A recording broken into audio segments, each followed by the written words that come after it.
এখন দেখা যাক বাংলাদেশের গোয়েন্দা পুলিশ ডিবি প্রধান যিনি কিনা আনিস আলমগীরকে জিম থেকে তার কার্যালয়ে তুলে নিয়ে গেছেন জিজ্ঞাসাবাদের জন্য বা তার সঙ্গে আলাপ করবার জন্য, তিনি ওসমান হাদির হত্যার সঙ্গে কিংবা জুলাইয়ের আন্দোলনের নেতৃত্ব দানকারী তরুণদেরকে হত্যাযোগ্য করে তুলবার সঙ্গে আনিস আলমগীরের কি যোগসূত্র খুঁজে পান। যোগসূত্র খুঁজে না পেলে আনিস আলমগীর কি ডিবি প্রধানের সঙ্গে কথা বলার পরেই বাড়ি ফিরতে পারেন, নাকি তবুও আনিস আলমগীরের বিরুদ্ধে কোনো একটা মামলা প্রস্তুত করা হয়? বাংলাদেশে সিনিয়র সাংবাদিক এবং টক শোর পরিচিত মুখ আনিস আলমগীরকে ডিবি কার্যালয়ে নিয়ে যাওয়া হয়েছে। তাকে আটক বা গ্রেফতার করা হয়েছে কিনা আনুষ্ঠানিকভাবে সেটা এখনো বলা মুশকিল, কারণ ডিবি কার্যালয়ে বেশ কয়েক ঘন্টা ধরে তিনি থাকবার পরেও সংবাদ মাধ্যমে পুলিশের পক্ষ থেকে এখন পর্যন্ত নিশ্চিত করা হয় নাই যে তাকে ঠিক কোন মামলায় অভিযুক্ত করে আটক বা গ্রেফতার দেখানো হবে, কিংবা তাকে আদৌ আটক বা গ্রেফতার করবার জন্য ডিবি কার্যালয়ে নেওয়া হয়েছে কিনা। প্রথম আলো পত্রিকায় বলা হচ্ছে যে ডিবিতে থাকা অবস্থায় আনিস আলমগীর মোবাইল ফোনে তাদেরকে বলেছেন যে তাকে ধানমন্ডি এলাকার একটি জিম থেকে, মানে তার ব্যায়ামাগার থেকে তাকে নিয়ে আসা হয়েছে এবং ডিবির পক্ষ থেকে বলা হয়েছে তাদের প্রধান আমার সঙ্গে কথা বলবেন। রোববার রাত 8:30টার কিছুক্ষণ পর আনিস আলমগীরের মুঠোফোনে কল করা হলে তিনি ডিবি কার্যালয় থেকে প্রথম আলোকে বলেন যে সন্ধ্যা 7:30টার দিকে তাকে ধানমন্ডি থেকে আনা হয়, 8টার দিকে তারা ডিবি কার্যালয়ে পৌঁছেছেন, তখন থেকে অপেক্ষায় রয়েছেন, তার সঙ্গে তখন পর্যন্ত ডিবি প্রধানের কোনো কথা হয়নি। বাংলা ট্রিবিউন লিখছে যে সাংবাদিক আনিস আলমগীরকে ডিবি কার্যালয়ে নেওয়ার বিষয়ে তারা যখন ঢাকা মেট্রোপলিটন পুলিশের গোয়েন্দা বিভাগের অতিরিক্ত কমিশনার শফিকুল ইসলামের সঙ্গে যোগাযোগ করেছেন, তখন তিনি বলেছেন ধানমন্ডি এলাকা থেকে আনিস আলমগীরকে ডিবি কার্যালয়ে নিয়ে আসা হয়েছে, তাকে জিজ্ঞাসাবাদ করা হচ্ছে। এবং বাংলা ট্রিবিউন যখন জিজ্ঞেস করেছে যে তাকে আটক নাকি কোনো মামলায় গ্রেফতার দেখানো হবে, এমন প্রশ্নের উত্তরে তিনি বলেছেন জিজ্ঞাসাবাদ শেষে তার ব্যাপারে পরবর্তীতে সিদ্ধান্ত নেওয়া হবে। এই যে আনিস আলমগীরের এই ঘটনার প্রেক্ষিতে মনে পড়ে যাচ্ছে যে মঞ্চ 71 থেকে যখন সাংবাদিক মঞ্জুরুল আলম পান্না, ঢাকা বিশ্ববিদ্যালয়ের শিক্ষক হাফিজুর রহমান কার্জন মবের শিকার হবার পর সাংসদ লতিফ সিদ্দিকী এবং কয়েকজন মুক্তিযোদ্ধা সহ তাদেরকে ডিবি কার্যালয়ে নিয়ে যাওয়া হলো, তখন গভীর রাত পর্যন্ত তাদেরকে আটকে রেখে তারপর কিন্তু সন্ত্রাস বিরোধী আইনে তাদের মামলা দেওয়া হয়েছিল। এমনকি এর কয়েক সপ্তাহ পরে টক শোতে আরেকজন যিনি কথা বলছিলেন, মানে ওই আগস্টের পর থেকে অত্যন্ত সক্রিয় ছিলেন, সবাক ছিলেন, সাবেক সচিব আবু আলম শহীদ খান, তাকেও ওই ঘটনার জেরে কয়েক সপ্তাহ পরে গ্রেফতার করে এনে সন্ত্রাস বিরোধী আইনে মামলা দেওয়া হয়েছিল। মানে আনিস আলমগীরের বিষয়ে ব্যবস্থা নেওয়া উচিত, এমন রব ওঠে ওসমান হাদি শুক্রবারে গুলিবিদ্ধ হওয়ার ঘটনার পর থেকেই। এবং আনিস আলমগীর নিজেও এই বিষয়টা সম্পর্কে সচেতন ছিলেন, জানতেন।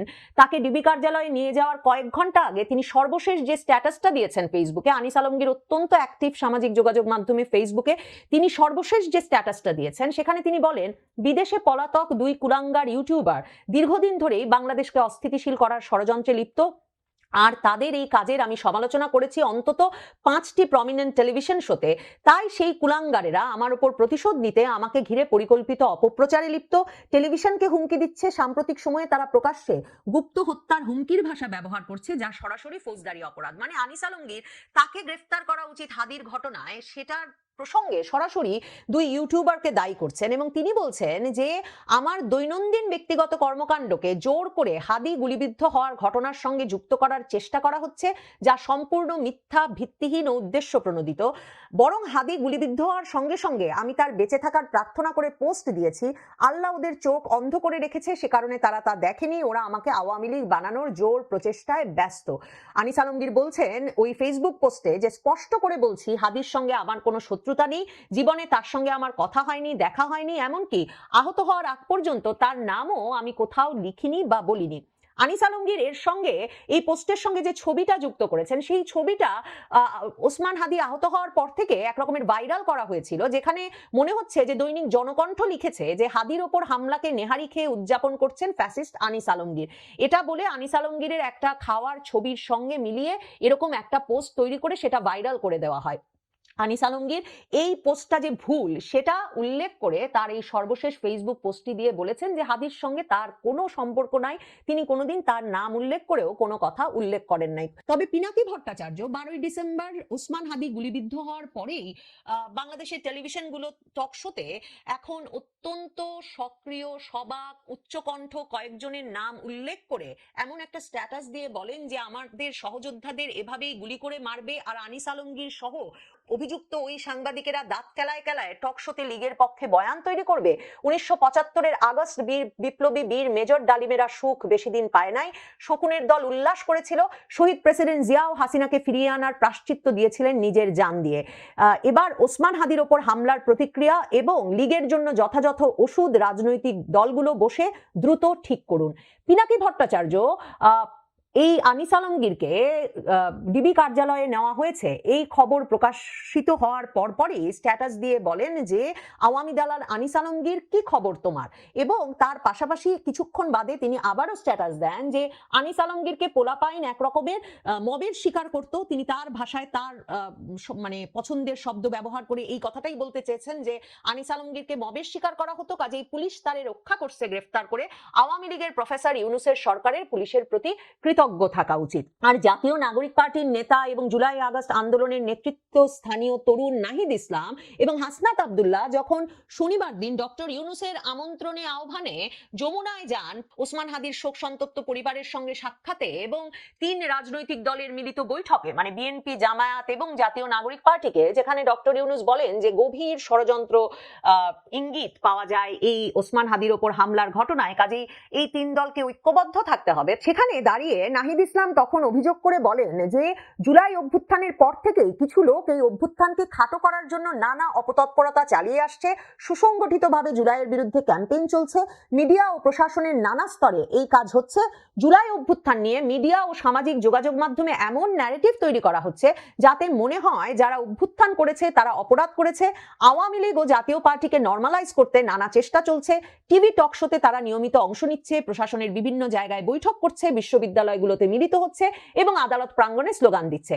সাম্প্রতিক সময়ে আনিস আলমগীর সহ যেই টকশো বক্তাদেরকে উল্লেখ করে পিনাকি ভট্টাচার্য অভিযোগের মুখোমুখি করছেন, কিংবা সামাজিক যোগাযোগ মাধ্যমে যাদের বিষয়ে এই তরুণ নেতারা অভিযোগ জানাচ্ছেন কিংবা এদের বিরুদ্ধে শাস্তিমূলক ব্যবস্থা নেওয়া উচিত এমন দাবি তুলছেন কেউ কেউ, মূলত এই টকশো বক্তারা আগস্টের পর থেকেই বলে আসছেন যে রাজনীতিকে অংশগ্রহণমূলক রাখতে হবে, মানে নির্বাচন এবং রাজনীতি দুটোতেই সকল দলের অংশগ্রহণ নিশ্চিত করতে হবে। তারা অনেকেই মবের বিরুদ্ধে তীব্র বক্তব্য রেখেছেন বিভিন্ন সময়ে টকশোতে। তারা বলেছেন যে ক্ষোভের বহিঃপ্রকাশ হিসেবে এই যে ফ্যাসিস্টের দোসর বা ফ্যাসিস্টদের বাসভবন বলে, স্থাপনা বলে, শিল্প প্রতিষ্ঠান বলে এতে ভাঙচুর, অগ্নিসংযোগ, লুটতরাজ, এগুলো কোনোভাবেই গ্রহণযোগ্য নয়, কারণ তাহলে এর পাল্টা প্রতিশোধ আবার ক্ষমতার পালাবদল বলে দেখতে হতে পারে। এ ধরনের কথা বলে তারা বিভিন্ন সময় তরুণ বক্তাদের রোষের শিকার হয়েছেন এবং বিভিন্ন ক্ষেত্রে তারা তাদের বক্তব্য নিয়ে ভাইরালও হয়েছেন। কাজেই ধারণা করা যায় যে এগুলোকেই জুলাই আগস্ট আন্দোলনের বিরোধী বক্তব্য হিসেবে চিহ্নিত করছেন নাহিদ ইসলামেরা এবং এগুলোকেই আওয়ামী বয়ান, আওয়ামী ন্যারেটিভ উৎপাদনের চেষ্টা বলেও চিহ্নিত করা হচ্ছে। এবং সে কারণে যারা এ ধরনের ভিন্ন মতের প্রকাশ ঘটাচ্ছেন বা ঘটানোর সাহস করছেন টকশোতে গিয়ে, তাদেরকে চিহ্নিত করে আইনের আওতায় আনার আহ্বান জানাচ্ছেন পিনাকি ভট্টাচার্য সহ সামাজিক যোগাযোগ মাধ্যমে অনেক ব্যক্তিরাই। নাহিদ ইসলাম 14ই ডিসেম্বর শহীদ বুদ্ধিজীবী দিবসে স্মৃতিসৌধে ফুল দিতে গিয়েও একই কথা বলেছেন। তিনি বলেন যে কিছু বুদ্ধিজীবী জুলাই গণহত্যার পক্ষে সম্মতি তৈরি করছে। সেক্ষেত্রে তিনি বলেন যে বিগত সরকারের সময় যেমন বুদ্ধিজীবী ও সুশীল সমাজের একটি অংশ আওয়ামী লীগের মতাদর্শ উৎপাদন করে ফ্যাসিবাদের পক্ষে ভূমিকা রেখেছেন, এখনো গণমাধ্যমে তারা একই ধরনের ভূমিকা রাখছেন। গণঅভ্যুত্থানকে নস্যাৎ করতে এর প্রতিচ্ছবি ও নেতৃত্বকে লক্ষ্য করে হত্যার চেষ্টা চলছে এবং এই বয়ানগুলো তাদেরকে হত্যাযোগ্য করে তুলছে, তাদের ওপর হামলাকে জায়েজ করছে, এমনটা মতামত এই তরুণ নেতাদের। সাম্প্রতিক সময়ে কমিটি টু প্রোটেক্ট জার্নালিস্ট, আন্তর্জাতিক সাংবাদিকদের সুরক্ষার, সাংবাদিক অধিকার রক্ষার আন্তর্জাতিক সংগঠন সিপিজে বিশ্ব মানবাধিকার দিবসে প্রধান উপদেষ্টা ডক্টর মোহাম্মদ ইউনূসকে এক চিঠি লিখে উদ্বেগ প্রকাশ করেন যে বাংলাদেশে 15 মাসের বেশি সময় ধরে প্রায় ফারজানা রূপা, শাকিল আহমেদ, মোজাম্মেল বাবু, শ্যামল দত্তের মতো সিনিয়র সাংবাদিকদেরকে আটক রাখা হয়েছে, তাদের বিরুদ্ধে অনেকগুলো করে হত্যা মামলা দেওয়া হয়েছে, তাদের কোনো জামিন হচ্ছে না এবং জেলখানায় তারা যথাযথ চিকিৎসা, খাবার কিছুই পাচ্ছেন না, এমনকি একটা মানবেতর পরিস্থিতিতে তাদেরকে আটকে রাখা হয়েছে। এবং এসব হত্যা মামলা যেহেতু ভিত্তিহীন, সাংবাদিকরা কেউই হত্যার সঙ্গে জড়িত ছিলেন না, কাজেই তাদেরকে যাতে জামিন দেওয়ার ব্যবস্থা করতে প্রধান উপদেষ্টা ডক্টর মোহাম্মদ ইউনূস নিজে উদ্যোগ নেন। আন্তর্জাতিক এই সংগঠনটি সেই দাবি জানিয়ে ডক্টর মোহাম্মদ ইউনূসকে চিঠি লিখেছিল। ডক্টর মোহাম্মদ ইউনূসের প্রেস সচিব শফিকুল আলম ডয়েচে ভ্যালের প্রশ্নের উত্তরে এই প্রসঙ্গে বলেছেন যে সাংবাদিক মুক্তির বিষয়ে প্রধান উপদেষ্টার কিছু করার নাই, কারণ বাংলাদেশে আইন তার নিজস্ব গতিতে চলে এবং যেহেতু সাংবাদিকদের বিরুদ্ধে অভিযোগ তদন্ত পর্যায়ে আছে এবং তাদের বিরুদ্ধে মামলাগুলো করেছেন জুলাই আগস্টের ভিকটিমরা, কাজেই এই হত্যা মামলাগুলোর বিষয়ে সরকারের কিছুই করার নাই। ডয়েচে ভ্যালে লিখছে যে সাংবাদিক শাকিল আহমেদ এবং ফারজানা রূপার আইনজীবী সৈয়দ মামুন মাহবুব বলেছেন যে শাকিল ও রূপার বিরুদ্ধে সব মামলাই হত্যা মামলা, কিন্তু ওইসব হত্যার সাথে তাদের দূরতম সম্পর্কও নাই। হতে পারে তারা গত সরকারের পক্ষে কাজ করেছেন, সরকারের প্রশংসা করেছেন, সাংবাদিকের যে দায়িত্ব ক্ষমতাকে প্রশ্ন করা তা তারা করেননি, তবে সেটার বিচারে তো নতুন আইন লাগবে, সেই আইন তো নাই, আর এখনো তো অনেকেই দালালি করছেন।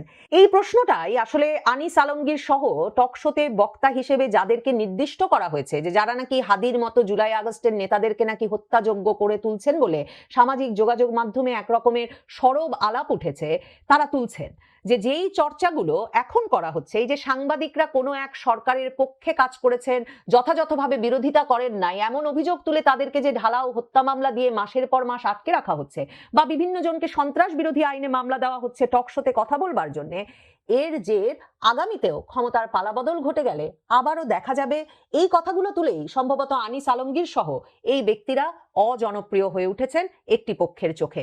এখন দেখা যাক বাংলাদেশের গোয়েন্দা পুলিশ ডিবি প্রধান, যিনি কিনা আনিস আলমগীরকে জিম থেকে তার কার্যালয়ে তুলে নিয়ে গেছেন জিজ্ঞাসাবাদের জন্য বা তার সঙ্গে আলাপ করবার জন্য, তিনি ওসমান হাদির হত্যার সঙ্গে কিংবা জুলাইয়ের আন্দোলনের নেতৃত্ব দানকারী তরুণদেরকে হত্যাযোগ্য করে তুলবার সঙ্গে আনিস আলমগীরের কি যোগসূত্র খুঁজে পান।